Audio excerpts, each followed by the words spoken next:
The Margarita Khakha Sahitya Sabha Bhavan stands as a symbol of a rich literary heritage in Margarita. However, this once proud institution now faces an unfortunate fate. Despite the support from Northeastern Coalfields Coal India Limited in 2012, which led to the construction of a new room for the Margarita Khakha Sahitya Sabha Bhavan, the building is now in a state of disrepair. Over the past 2 years, not a single meeting or program has been held here. The walls are broken and the once vibrant space has become a refuge for those who disrespect its sanctity. Uttar Margaritat Northeast Coalfield Home Sahitya Sabha Margarita Shakhar Karne eta bhavan nirman korisile.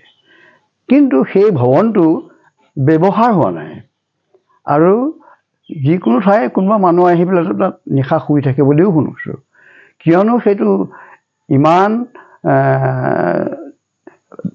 মানে হেৰি আমাৰ দূৰত থাকিবলগীয়া হৈছে সাহিত্য সভাৰ সদস্যসকলে তাত মিলিতভাৱে কিয়নো সভা পাতিব নোৱাৰে এগৰাকী সাহিত্যপ্ৰেমী হিচাপে মই মনলৈ দুখ পাইছোঁ আৰু মই ভাবো এই নিষ্কৰ্মাসকলে তেওঁলোকে যদি চলাব নোৱাৰে তেতিয়াহ'লে সভা পাতি যিসকলে প্ৰকৃততে এই সাহিত্য সভাটো কাম চলাই থাকিব পাৰে সাহিত্য চৰ্চাৰ উদ্যোগ ল'ব লাগে Ahom Sahitya Sabha is the soul of Assamese culture, language, art and literature. It is the beacon that guides our community and keeps our traditions alive.